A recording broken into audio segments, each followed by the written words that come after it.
Hi, everybody. Welcome to another episode of Brillantes Emprendedoras Latinas de Los Angeles, also known as Bella. I'm really excited tonight to be able to share the space with the lovely and brilliant Diana Martinez. Welcome, Diana. Hi, thank you for having me on here. It's so great to have you. Diana is the owner of Cafe Calle in South Central Los Angeles. And so we're so excited. I'm so excited to have this opportunity to learn from you, to hear your story. I had the honor of visiting your coffee shop earlier this week, and it's just so beautiful. But we'll get into all that. We'll learn all about that. But without further ado, I want to get the ball rolling and want to learn more about you. I want everybody listening to learn more about you. So how about you start off with that? Tell us a little about who you are, who's Diana, and what is your business? Nice. Okay. So my name is Diana. I'm the owner of Cafe Calle. We are a brand new brick and mortar shop. Started off as a kind of street vending, doing pop-ups, catering, and now we're at our own brick and mortar. I am born and raised here in LA, so in Angelina. I take huge pride in that, and so I feel like I would like to reflect that on in my shop. And so yeah. Awesome. Thank you. Well, so share with us a little bit. So I love, doing these interviews with Latina owners because we know there's a story behind that business, right? What people see when they come in is they see, if it's a brick and mortar, they see that. If it's a pop-up or service based, that's what they see. They see the product, they see what they're purchasing, but they don't always get to hear kind of like, how was this even born? How did the idea get started? Who are you as a business owner? And so that's what we try to kind of like uncover here, is to learn a little bit more about you and humanize the business. And so very curious about, telling us a little bit more about your childhood and like how you grew up, and was kind of whatever the thought of you maybe owning your business one day, or just share with us a little bit about how it was growing up and about your family. Okay. So I actually I'm the daughter of two immigrant parents. We grew up in downtown in the Salvadorian corridor. We're Salvadorian, and so that's like it's kind of like el pequeño pulgarcito por allá. um, so yeah, I grew up. Both my parents worked for. So my mom originally was a breadwinner when we were little kids. And then so we learned a lot of, our work culture through her. And then once my dad was stable enough, she became a stay-at-home mom to kind of guide us. And my dad became the breadwinner, and he worked for MTA and he's still working for MTA. He's been there for many, many, many years. And so we had a really good upbringing. We were raised Catholic. So we went to Catholic school. Pretty much I went my whole life. I am the third of four kids. And so all of us got like the same education. We all went to Catholic school. We all did our thing in that sense. So my parents worked insanely hard to kind of provide that good life for us. And so, yeah, it's crazy to say. So now that I'm in the coffee industry, when I was a little girl, I never saw myself going into coffee or into like service, hospitality, all that stuff. Yeah. Because of course I wasn't, I hadn't been introduced to that world yet. I originally wanted to be a vet because I'm extremely passionate about like animals, and like I'm a huge animal lover. So I was like, I want to be a vet when I grow up. And so completely opposite or different of what I'm doing now. But my love for animals still continues. And so yeah, that's I said, like I said, I went to Catholic high school from about kinder to 10th grade. And then for my sophomore year, I went to Jefferson High School, which is on 41st and Compton in South Central. Actually almost around the corner from my brick and mortar, my shop. And so I graduated from there. I did an accelerated program. I was like, I want to graduate early because I want to move on. I want to keep, I want to move fast. And so I went there, got into an accelerated program that they had, graduated a year early, and then from there, that's where my journey into like the service industry, hospitality, um, working in different restaurants started. Mhm. Mhm. Um, and so that's where my love for I guess you could say hospitality, because I you can say that I love, like, besides coffee, I actually really, really, really like interacting with people. Um, Mhm. I like greeting people. I like seeing people. I like talking. I'm a chatterbox, so I love talking to people. um, and so I worked mainly, my all my jobs were service industry, hospitality. It was a restaurant or a cafe, or um, anything really in the hospitality industry. Um, and so from there, I was still going to college. I didn't graduate from college because I felt like, it's not for me. Let me just move on to, what is for me, what I feel is for me. Mhm. And so I actually got into an herbalist job. I Oh, Yeah, I worked for Dr. Sebi for about 5 years. yeah. Mhm. Um, from when I was like about 22 or so till I was about 25, Mhm. 26. And in between that, I did good. I loved what I did. I learned a ton about herbs, about natural healing, about holistic medicine, and all that good stuff. And Mhm. I thought that that's what I was gonna do also for like the rest of my life. But Uh-huh. although I really, really, really, really enjoyed it, I I was like, no, this isn't for me. It's not fulfilling me in the way that I thought I was going to be. I felt like I was going to be fulfilled. Mhm. Mhm. And so then I started kind of taking these walks with my dad. Mm. And we in one of those walks, we just kind of started talking, and he was like, so what do you want to do? Like, if you're not, this job isn't fulfilling you, like, what do you want to do? Mhm. And I said, I worked at a coffee shop once and I really enjoyed it. I really liked what I did. And I think I want to open up a coffee shop. And that's where the idea started when I was about 26 years old. And I was still working for the herbalist. Um, and so from there,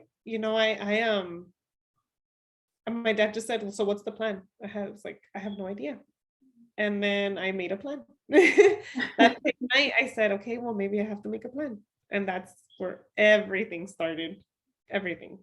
Oh my gosh. Yeah, that is so beautiful to hear that, something so natural and just part of your daily life, right? In terms of like taking this walk with your dad and having a conversation, and just how naturally that kind of conversation turned into seeing now like where you're at with your Reality. physical location. Yeah, and I think Yeah. that's it's so beautiful when you kind of integrate you obviously value like your parents, what they have to offer in terms of their guidance or their counsel or their and having that walk with your dad, and almost like I see it like a vision walk you took without even really realizing it, right? It's like, okay, we're just going to have kind of our walk. And out of that was born this such an incredible idea that's got you to where you're at today. So that's really amazing. I think definitely I see it as a calling, right? Like that didn't happen on accident, right? No, you're right. And I'm a big believer of everything happens for a reason. Hmm. Um, it doesn't matter if it's like now, later, in the past, everything happens for a reason. And Hmm. so that walk, if it wasn't for that walk, I feel like, okay, we would have, the idea would have never happened. I would have just been very comfortable in the position I was in because I was doing good. I was getting paid good. The job it's a really good job. Hmm. Um, but like I said, it wasn't really like fulfilling me as in like, this is what I want to do for the rest of my life. Um, and then I also said, well, I also would like to own, a business and, you know, become an entrepreneur also. So, no, this isn't the end for me. Yeah. And because of that walk, it started something else. It was like the beginning of something else. Yeah. Um, and that was beautiful. It's like you said, it was kind of more of like a vision walk. Now they're doing vision boards, and Yeah. you do these vision boards, and so it turned into from a vision walk to like a vision board, to like reality, pretty much.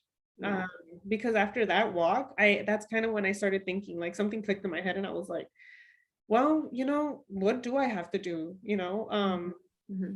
Yes, I do want to open a coffee shop, but I don't want to open a coffee shop not knowing what coffee really is. I don't want to just, open it because I love talking to people. It's like, Yeah. no, I'd like to open one and know the roots of coffee, know Mm. where it comes from, know who picks it for us, Mm. all the work behind Mm-hmm. coffee. Mm-hmm. And so that's when I like started going down the rabbit hole. I started reading and I started researching, and I was just like, wow, this is insane. Like I had no idea that coffee, even came from a tree, let's say. Yeah. Because um even though we're Salvadorian, my parents never really talked to us about, what it was like for them, because it was a little hard for them to talk about their past. They, Mm-hmm. they fled a war, and so, Mm. thinking about home really like made them kind of like nostalgic. It was kind of sad, and so they were just kind of tell us the good stuff and like little glimpses of their upbringing and their childhood. Yeah. Um, and when I told my mom, so this was on the walk with my dad, when I told my mom, I was like, Mom, I want to open up a coffee shop. Like I've signed up for all these classes, like cupping classes and roasting classes, and I'm reading these books, and I'm so I can't believe like coffee comes from trees. And then she was like, yeah, actually your grandpa, he, they had a house, son de campo. Mm-hmm. So they kind of grew their own food. They picked their own, veggies.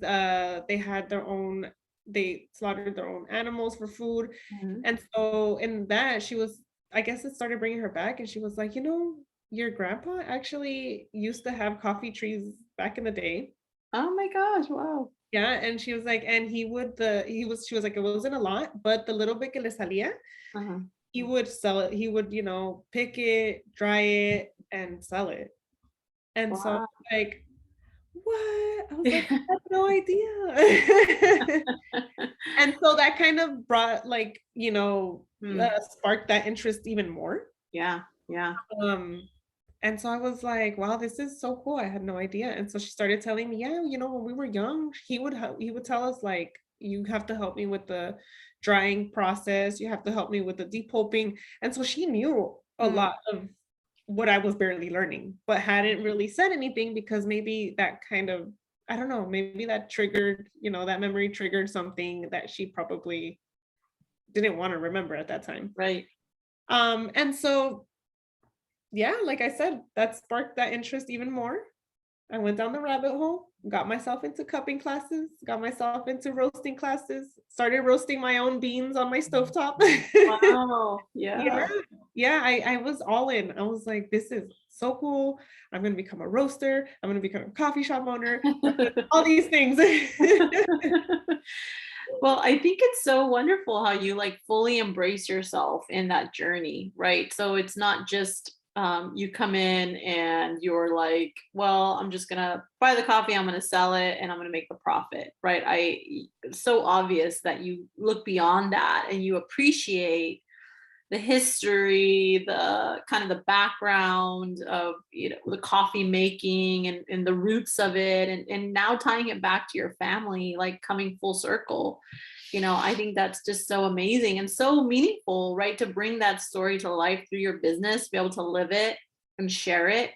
I love the mural you have for those of you that don't know, you need to go visit Diana at her coffee shop. It's a beautiful mural in your cafe, that shows the campo, right? It's the campo. And so I think bringing all of that to life and in color and the vibrance, colors of that, I think really speaks to the culture you're building there, which I think is what I'm hearing too, is that you're bringing kind of this background and you're learning and your family into your business as well. And I just want to say, you're the fact that you stay true to yourself, I think is so amazing too, because that's hard to do sometimes, right? Where you were like, you know what, this isn't my journey, or this isn't my destiny, this route. My route is here. I want to be a business owner. I want to, my calling is more the coffee versus the herbalist kind of journey, or, those decisions that you had to make, and staying true to that and what you felt, you where you wanted to be is just, again, to hopefully inspire those that are listening right now, that um it's not always easy, but that listening to yourself and your gut and trusting yourself really does lead you to a path that can be super fulfilling. So that's amazing. I love that. And thank you for sharing that with Yeah, us. no, you're right. You're right. Along with that, I actually left the herbalist job Mhm. where I was working. So production, I left that and I actually left it to go work at a cafe. Where it was like, it was minimum wage, it Yeah. was part-time. But because I was so intrigued and I was invested already, I was like, I want to learn. Like, and if I don't make this leap now that I have this opportunity, because like I just applied to like random cafes. And I was Mhm. like, if one calls me and they hire me, I will take it. Mhm. Um, part-time, whether it be part-time, full-time, I don't know. I'll take it because I need to learn and I want to learn. Mhm. And one did reach out to me, which was like, is a known specialty coffee shop. And Mhm. so I was like, this is it. This is a sign. I'm gonna take it. And I ended up putting my 2 weeks into the production job and Mhm. jumped into a cafe setting. Wow. Yeah, Yeah. And that's, shows courage and bravery, because again, those sometimes aren't easy decisions. They're scary sometimes, right? When we step into a space that we're not familiar with, definitely. but something pulled you towards that for a reason, Oh yeah. and so here you are kind of living that journey and continuing to grow. So that's just like gives me goosebumps. I think it's it's super awesome. So kind of speaking to that a little bit more, expanding on what do you see as your like greater purpose or mission of your business, or what you hope to kind of achieve through your business? Have you kind of thought that through, and kind of what's your greater vision down the line, and the purpose you have with this business that you have right now? Yeah. So I'm very big on community. I'm Mhm. very community oriented. Um, I in every you know what, and this is like in everywhere that I would go set up for pop-ups, for catering, even when I was street vending, like I just get like it's just in me to connect with people and to like build community. Mhm. Um I feel like that's kind of what's helped us, stay Mhm. afloat and actually come this far. Mhm. Um I I like if I meet someone in a week or two and they keep coming back, I try my best to like remember them to, if they have something special going on, support them. Um and highlight them and so I feel like my vision for the shop is honestly like build community and have a space where community can just they can go and they can feel good. They can go hang out, they can go work, they can go study.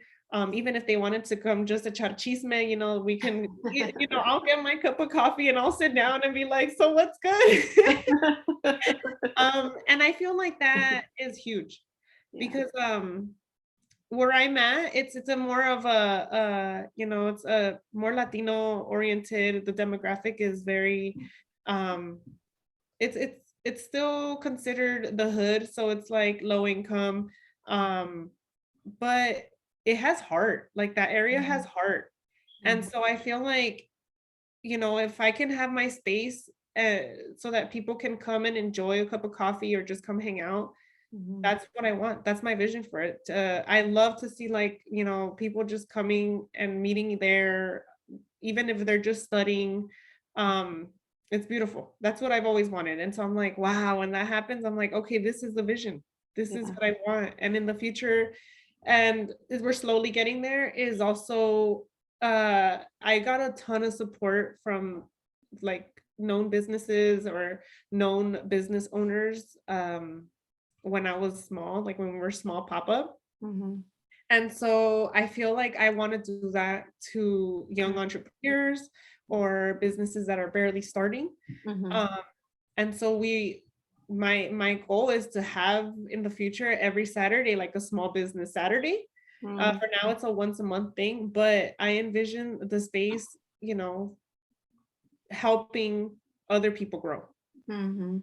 And Mhm. so I feel like that's how we all win. I mean, that's how we all, that's how where I am, it wouldn't be without like my family or like I said, business owners that, me echaron la mano. Yeah. And so I'm like, okay, if that helped me, like I feel like that I can help other people do the same. Yeah.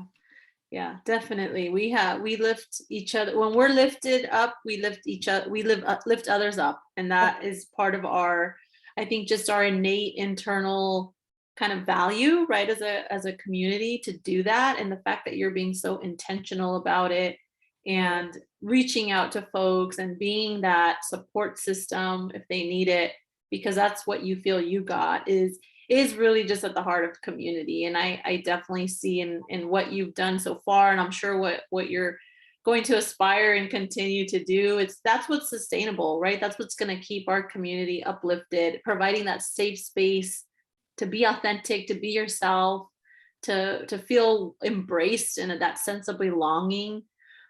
We all crave that, we all need that, we're humans, and whether sometimes we admit it or not, like that feeds our soul. Yeah. And the fact that you are part of that in creating that space is definitely just brings such value to our community. So that's beautiful. I love that. Thank you for sharing that. So kind of flipping the switch, como dicen, like a little bit, I know there's a lot of great purpose to your business, but I know that it didn't come easy, or it's not coming easy. Ay, se me cayó el arete. um, so is there, I'm sure there's challenges that you've encountered along the way, right? To say that it's been an easy road is probably not a true statement, because life in general sometimes throws punches at us, right? When we're least expected. But is there a challenge, maybe, and one that you feel comfortable sharing with us all, a challenge that maybe you've encountered, and kind of how you overcame that, or how you're getting through it? What steps did you take? Just for those that are listening, it's for us to relate to, I'm going through, X, something that's really difficult. How do I stay motivated, right? So if you could share maybe a challenge or a bump in the road that you've hit and how you've kind of gone through that, I think that'd be really helpful to know. Yeah. So my biggest challenge, and I'm gonna be completely vulnerable and Mhm. honest, has been learning about how to manage the finances of a business. Mhm. Because I had the pop-up and I had the catering, and I was like, okay, this shouldn't be too different, this could, I'll get it along the way. Mhm. Um, so we opened up in March, and I told myself, like I'm gonna learn as we go. Mhm. But we went fast. we Wow. we opened our doors and we had a really, really good turnout. And so, because in my mind, I kind of told myself, I'm gonna learn as we go and little by little. That was a mistake for me. I probably should have been like, no, I should be prepared. Um, I thought I was prepared, but I should be more prepared than I should have been more prepared than I was. And so I was like, when everything happened, I was like, oh my goodness, like I have no time, to figure out what I need to, because the shop is so busy. I'm working on the shop and working at the shop. Yeah. And so it was like I felt like I wasn't like grasping everything the way I should have. And because, as a business owner, I was like, well, I don't want to reach out for help because I'm a little bit embarrassed that I feel like I should know this, Mm. Mhm. or or why am I not getting the hang of this, Mhm. why is it not just coming to me naturally like everything else did? Um, and so that was a hard realization for me that, hey, you know, like this isn't just making coffee. Yeah. This is also, you know, running numbers. This is also taking care of overhead, making sure you're good on inventory. And because like I said, I'm working at the shop and working on the shop. Mm-hmm. Um, yeah, I was just like mentally not prepared for that. And so we did good. We stayed, we're doing good, we're staying afloat. But I got through that bump in the road by reaching out for help. Mm-hmm. By actually, you know, for the I'm in an entrepreneur cohort from Cal State LA called Leaf. And yeah, they you know, they tell us this in the beginning of the you know, of the program, like entrepreneurship is not easy. Right. Yeah. Entrepreneurship is hard work, dedication, and a lot of time, like a lot of time and knowledge. Like you learn a lot about yourself and about the business. Yeah. And so we had a networking event at my shop, Mhm. and I reached out to Elaine and I was like, "Hey, Elaine," she's the program organizer Mhm. and founder. And so I was like, "Hey, so I don't know, like if it's just me, but like I can't get the hang of it. Like I thought I had it down." And so she said, "You know, we all go through this. Like we Yeah. all have those moments that like we're like, oh my gosh, I didn't sign up to do all these numbers. You know, I signed up to make coffee." Yeah. But, you know, like we slowly have to realize, no, it's also business, you know. Yeah. Um, and so she said, look, you have so many resources, you have so many people supporting you and wanting to help. Just reach out, just send out an email and just let them know like this is where you're struggling.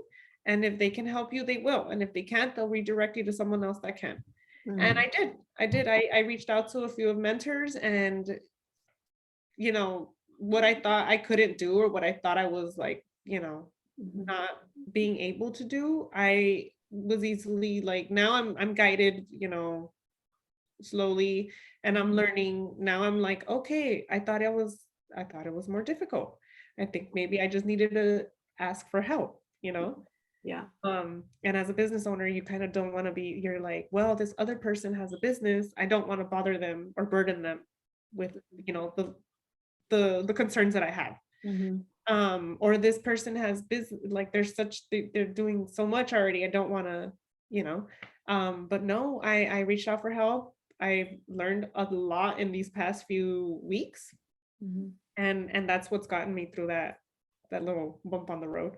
Well, not little. It was for me. I felt like it was a huge bump on the road.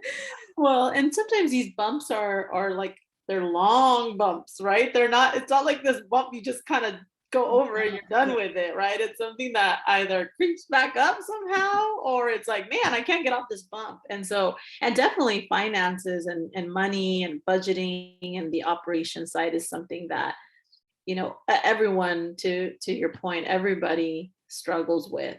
And I think the key here is that you were vulnerable enough to seek out the support and to ask for help, because sometimes we have kind of the shame, right? To your earlier experience too, is like you're shameful about asking for help, or you should know this because you're a business owner, or, and the reality is that that's a skill and a muscle you build over time. It's not something that you can just even read a book and you're like, wow, I'm the expert. Ahora sí, ya sé hacerlo todo, and that's not realistic for us to kind of put that pressure on us, but it happens, right? It's the pressure to want to do everything all at once.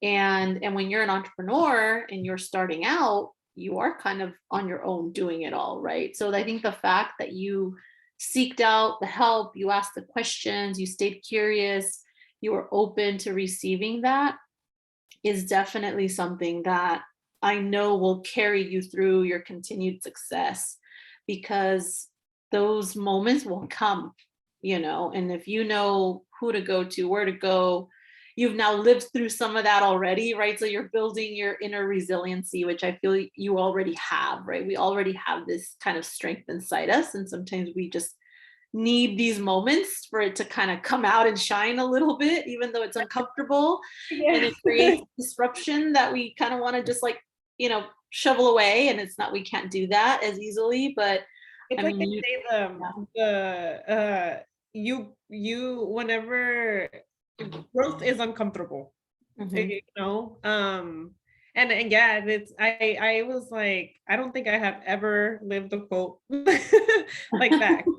Growth is uncomfortable, but it's necessary for us to grow, you know. Yeah, it's These situations or these things have to happen, and I'm glad that they're happening now that we're so, like it's such a new business, we're just starting, so I'm able to catch up, I'm able to be like, oh, okay, cool, in the future I will do it this way, and now I can, like you said, it's a skill that you build. Mhm. um but yeah, definitely growth is uncomfortable. Yeah, yeah, and it's not the money side is not it's something that can keep us up at night, right? Because Yeah. we need that to operationalize our business and kind of keep the doors open, so to speak. So it's not also like it's a light burden. It could be a heavy burden to carry, and so I think again, you're doing all the right things. You have a lot of people that love you and support you, and our community is open to you too, and we'll continue to do that. But kind of on that same topic, what advice would you give for other Latina rising entrepreneurs, or just entrepreneurs and small business owners in general that are getting started with a business idea, or maybe they're kind of already in like a year or so, but they're not feeling as confident? What words of advice or kind of guidance or counsel would you give them? Well, first and foremost, I would say, like, take care of your mental and physical health, Mm, because you need those two to function on a daily. If you, like we said, like, there's these heavy moments. If you don't address them and you kind of just carry on, or just kind of are like, you'll end up resenting mm, the business, I feel. mhm, Um, because then all you're worried about is something that, if you could have asked someone, they could have just helped you with it, or helped even, guide you through it. um mhm, and also just be honest, just kind of be vulnerable. There's mhm, nothing wrong with being a little vulnerable. mhm, um, we don't know it all. We're still human. Even if we're entrepreneurs, we're still human. mhm, And so we're still learning. There's so much to learn. I'm a first generation, so we don't have much guidance in, like, business entrepreneurship. My parents, like I said, we don't come from money. Like, mhm, they worked under someone for their whole lives. Um, so this is not something that, like you said, you don't learn it even if you read a whole book about it. You have to mhm, learn it as you go. um, mhm, so that would be also learn, like, anything, and when you can, learn as much as you can. There's so many resources out there for us, as Latinas, as entrepreneurs, as small business owners. mhm, We have a lot of support from not just the community, but programs like Leaf, or the SBDC, and then they're there to help us. mhm, So definitely, whenever there's a bump on the road, reach out. That's a huge one. Take care of mhm, your mental and physical health, mhm, and always, just be kind, be considerate, and don't lose focus on the vision. mhm, We go into entrepreneurship because it's something, for me personally, it's something that I was passionate about. mhm, I was passionate about coffee, community, and family. mhm, And you know, I this it's becoming, my vision is becoming it is a reality now. And mhm. so definitely don't lose focus on the vision that you had originally. Yeah, I love that message. I think having self-compassion through self-care and putting yourself in a place where you don't disregard your well-being Yeah. or your feelings even, about what you're going through is so key. I mean, you hit it right on the nail. All of that's so important. Good advice, good counsel. So están escuchando, everybody. Take it in, take a deep breath, embrace it. But just as we're coming to a close here, our time is winding down for the interview, but is there anything else that you want to share with the listeners that are viewing this interview? Any final words of wisdom or any thoughts, or maybe something that you didn't get a chance to share earlier that you're like, oh, I wanted to mention that, or just any closing comments? I did want to mention we do at the shop, like I did mention this earlier, we are trying to have a small business Saturday. Mhm. I do plan on doing it every Saturday or every other Saturday, well, as often as we can. So if there's business owners that are trying to push their business out there, you can reach out to us on Instagram under Cafe Calle or through our email, cafecalle.la@gmail.com. And we're, our doors are open for anybody trying to grow or trying to, just grow their business. So that's huge. Like we believe in community and we believe in helping others. And so that's reach out to me. Reach out to me if you're interested in being part of our events. We have a small business rack also. And so like I said, my shop highlights all small businesses. We have the small business rack. We have our pastries are from small businesses. And so if there's anybody wanting to push their product out, we're more than open. Our space is more than open for that.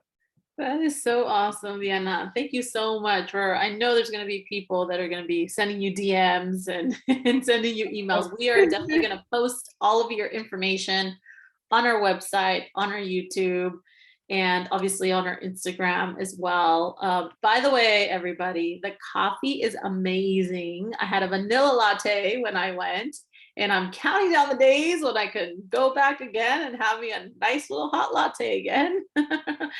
So the coffee, the pastries, everything is great, and most of all, the energy is amazing. So Diana, I thank you for your time, your brilliance, your light, your bright shining light that comes through. I just want to thank you for your time. I love what you're doing. Keep doing it. You have our support, and thank you so much. I had a really wonderful time. I learned so much. I'm inspired, and so thank you. And for all of you listening, make sure you tune in to our next episode. We thank you so much for joining us, and we hope you have a wonderful day. Adelante, everybody. See you later. Thank you.